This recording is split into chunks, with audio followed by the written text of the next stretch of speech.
Now, my name is Mike Matsobane, but I'm generally called Mike around here, Bra Mike. The judge in our case called me Bra Mike. Yeah. So now I was born in the Free State, a place called the Viljoensdrift. I didn't grow up in the Free State.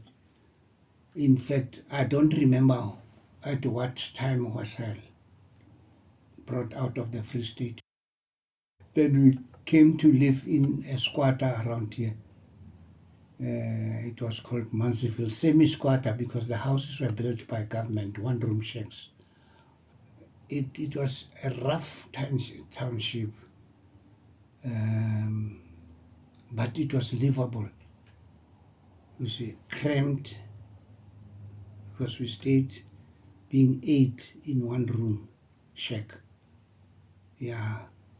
But we lived, I don't know how we went through that, but we went through all that. I started school in 1948. We attended the Methodist school. The schools in the area were denominational. I had to attend the Methodist school. You see, like others, went to the Anglican, what, and all those things. Yeah. I started at Dom A, you see, up to standard 6, when I had to graduate to high school. You see, and it was not easy at the time because the family was very poor. Remember, you have to school yourself. In other words, you must see how you can get money to go further than where you are. Primary, yes, it was for free. The church paid for everything, and they gave us food and all those things. But as soon as you get to past standard 6, you go to high school, look after yourself, and all those things. I registered, for Form 1 after I've done Form 1, Form 2, Form 3, passed, and so on and so. Maybe that is what saved me. Yeah, passed until Form 3. Around here, there were no schools beyond Form 3. We have to travel. Passed Form 3. Then my biggest problem was school fees, train fare, and all those things. After passing Form 3, I went to this school. They called it Madibane. This Madibane High School, it derived from there. It was Western Native Township High School. And but then, of course, now the catch with us people from outside that school, Madibane High, was that you've got to take a train, a bus from here to the station, a train to Westgate, not Westgate, to Westbury. You get my point? Now it means you are doomed. You can try every trick, you see, unless you walk, but you can't walk from here to Westbury. You see? But I had to devise some means. But I had a friend. He was staying in another township, not very far from this one. They call it Lusham. Yeah, the parents were rich. He was my friend and all those things and so on. And he was always there for me. You see, books, sometimes he helped me buy books and all those. His father had taxis.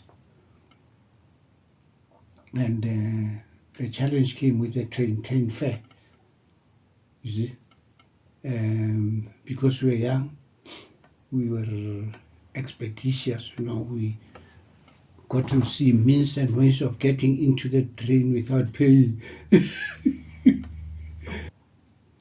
Went into Form 4 and so on, the beginning of school up to March. You see, then there was campaigning, for the anti-pass campaign, anti-pass.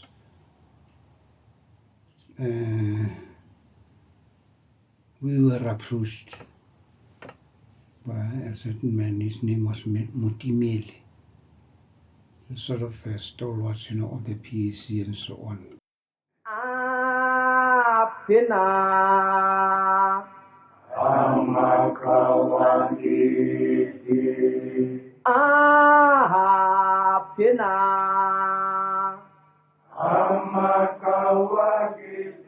In fact, it was in the early part of the year, 1960, March 21st. We were on our way to school with two friends, myself and Solomon Razak, who I've been referring to as Creature. Then we were approached. I won't be 100% accurate because whether he came to us at school or on our way to school, but I should think that it was at school. You see, when he called us apart and told us that there is going to be a campaign, as they called it at the time, against the pass laws. I don't know whether they've heard of something called the pass, the document that was being used, to travel all over as an African. So he called us aside and said, "No, look, guys, we would appreciate if you could take part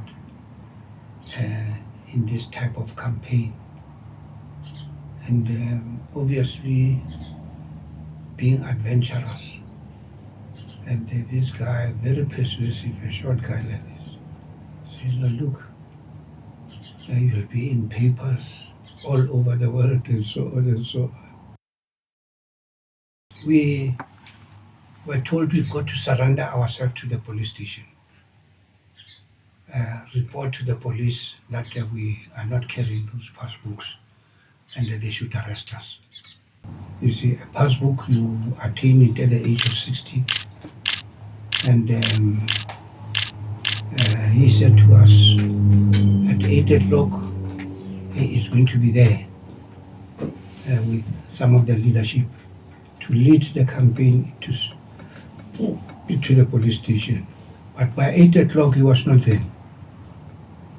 We started panicking. Maybe they are already inside, arrested, or something like that. You see, and the guy that I was with, my friend, was a sort of maverick type of man. "No, let's go inside. We'll find them inside." You see, I was attend. How do you explain to them who are not carrying passbooks, as they were called? You see, said, "No, let's go." Hey, I said, "Now we're going to be the first one to get arrested." Yes, that's history.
I was happy, I can tell you.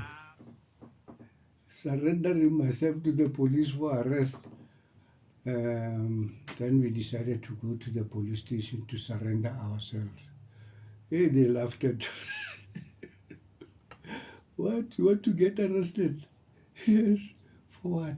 "We don't have our passes with us." Hey, they laughed at us. They phoned the station commandant. I'm just summarizing now. The station commandant, here I've got 2 young people, students. They are not very far away from the school. They say they would like to get arrested. They don't have passes with them. "Students," the commandant said, No, if it's them who said they want to, let them taste the police, what it means to be arrested. You, and I can tell you, man, they roughed us into. I told you, see, this is not what I wanted. Yeah, look forward to. Went. We were arrested, and now we were cross with each other. Cross. The commandant had given a specific instruction that beat those people up, those young people. The whole day, don't give them a break, don't give them food, nothing, just beat them. I told him, it went on like that until 5 o'clock, the time that this guy said he must release us. I can't tell my parents that now I was arrested and all those things. Yeah. It was sad, man. I didn't want to say a word.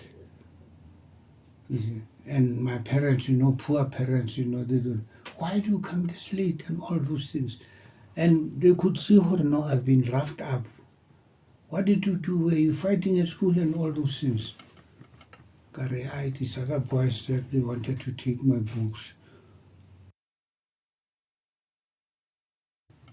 That is our first encounter with the politics. That's how I had to then drop out of school. You see? All my wishes and hopes, to be something, in quotation mark, in life, were dashed. I had to go and look for work now. I managed to get work in Johannesburg. Yeah, that is where I got into trouble then. And work in Johannesburg, came that very same old man who brought us into this thing. And we met by accident before school. Hey, man, have you heard about this? Yes. Before we went far, I said, no, I'm not going to, no longer interested. I want to finish my. No, man, listen first. I said, he's getting us into trouble again. And he started telling us, that the organization has got started offices in Botswana. I think many people were arrested, PAC people, and thrown into prison in 1960. But there was a lull after that. I told Creature, my friend, he was just excited. Nothing to be excited in something like this. And it is worth trying. You see, you get military training, you've got all those things in place. That was in 1961. Yeah. We do training in the country, we do training, further training in Lesotho. And indeed, all those things we managed to go out to Lesotho to see for ourselves the veracity of the statements made by Mutimile. And we found an element of treason in what you were saying, because they were already training. And one of the PAC executive member and secretary of the PAC was in charge of that office. And he was a Lesotho person. You see?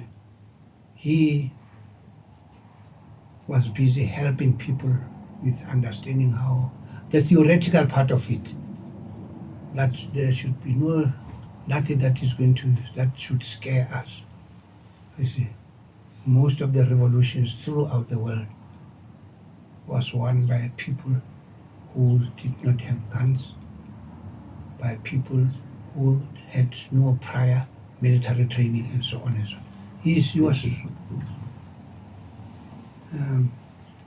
He was motivational, so to say. And if you looked at him, he was a soldier.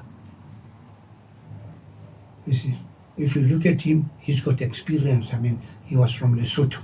So they can't go to Lesotho to arrest him in terms of international law. No, it was convincing and not convincing.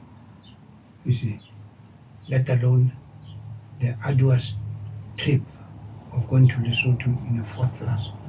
A fourth class that time, not in the Palama third class. You see? So we were told to handle guns and so on and so on. But if we think a little bit deeper, you and I, as a pistol against machine guns, against soldiers, I don't know. It's when they introduced the art of guerrilla warfare. It is not a war of numbers. You see, that's what he used. Every time his name was Potakodebal, a very charismatic leader. You see, he was a soldier. He was from the army, but serving on the side of the government of the day. Mhm. And so he knew what it means when you talk about war. Second World War. In Egypt, he was in Egypt training. In actual fact, he was not training, he was actually on the field. You see? So, but then it was only him. You get that? You see? But then, of course, the theoretical part of it is very interesting. Then we had to go to the second phase, you see, which is having to recruit people into what they refer to as cells, and set how they were going to be managed. And the short guy appeared again. He was that was my nemesis. Yeah, he appeared again. He was in charge of the whole region, from Soweto and Kagiso, Motlaking, Randfontein, in fact, the whole West Rand, that very short man. You see. Then, of course, now he was in charge now with a more expanded number of people who were traveling with him. That it was so far removed that it was not easy to get convinced. You see. Kantiro now, we are unaware that there were a lot of groundwork that was being done. You see, various, for instance, you take several branches and cells. So, branches were divided into cells. You see, and they kept on telling us, not it is not the actual fire. Where are you going to get weapons? All over here, there are weapons. You see, you take a corner, you see the white people, they've got guns. Go and disarm them. You see, go to war. And it was such a inspiring, but fear-inspiring, you see, that we have to do this. I've never handled a gun all my life up to that time. You see. But they used to train how the gun working, what we should do, and all those things. Now I was already full swing in this, and I was working. And you can see for yourself, you can feel it that you can't withdraw. Once in, you are in. You get that point? Because now even the oath that you took, you see, itself, was threatening. On my honor, I solemnly swear that I will not divulge the secrets of the Pan-Africanist Congress of Azania. And shall never, under any circumstances, and if I dare, I do so at the peril of my life. You say, like, hey, you can't go forward, you can't go backward. You got to go forward with one leg. And the people now who were leading these cells, I can tell you, they were the no compromise type of people. But we were young at the time. 1961, I was 20. You see? But the cause is greater, because that is what PK told us. You see? the worst thing in life, we used to say, is to fear death. You see. Their principle was very clear. Arms are there in the country. You see, they said every white man is a soldier. You see. So now that is where you're going to get weapons and all those things. But it was not as simple as that. One, because we thought the branch has got to have its own arsenal. You see, which they got from Bethal. That's why other people, especially in Soweto, managed to break into the arms and ammunition stores. You see, others were caught inside because those stores had got had alarm systems.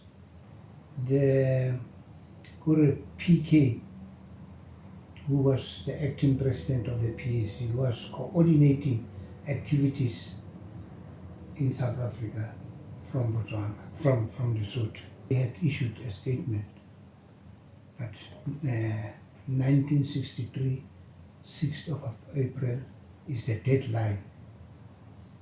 You see, we must be free at that time. Kadi 6, okay, the date I think where Jan van Riebeeck came to South.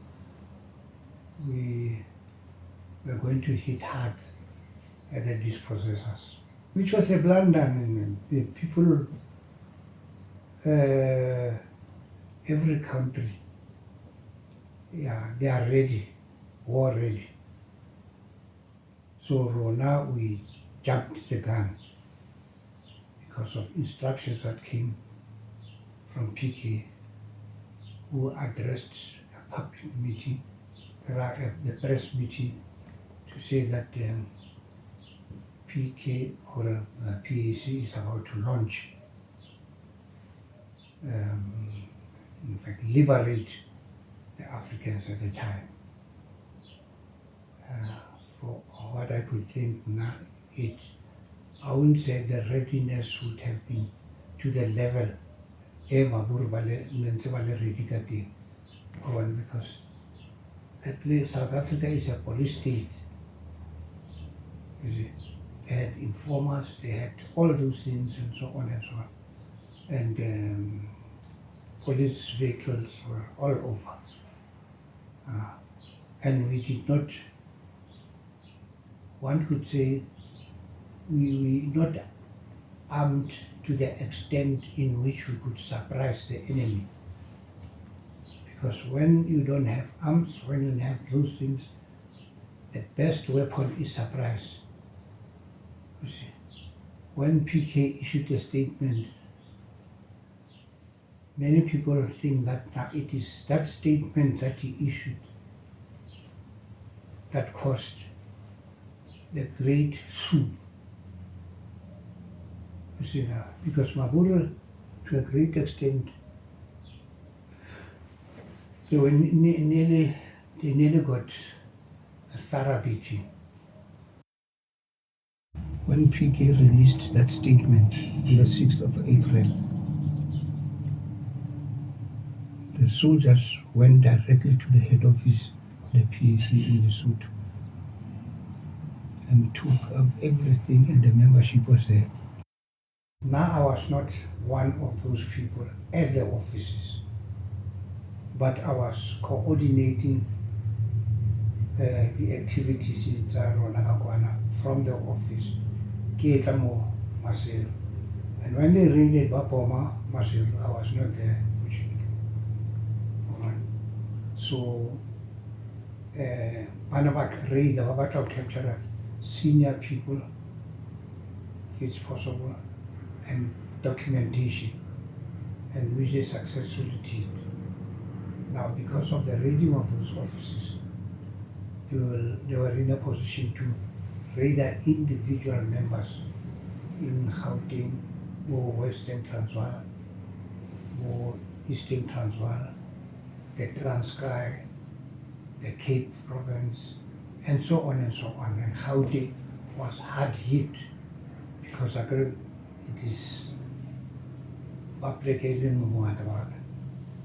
So they were able to get the information they needed from the office, the South African offices. Basically, that is the thing.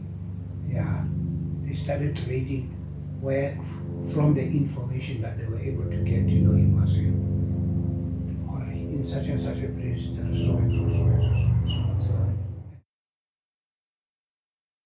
To make it easier, they targeted individuals. In fact, it was, I don't know how, it was a soup. Where anybody they are suspected to be a member. Because in 2009, when I was you are one of them. Yeah, it was a big thing. Of course, now the soup spread throughout the country, because they had information. So it was that type of arrangement, that type of dire consequences. Because in the process, people were shot, people were arrested,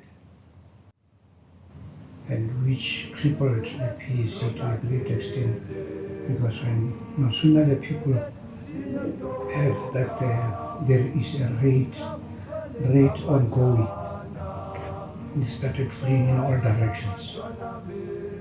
You see? And I was one of those who had to leave.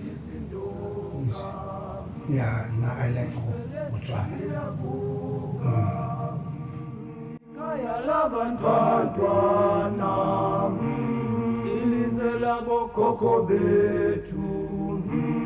Ilizwe letu lonake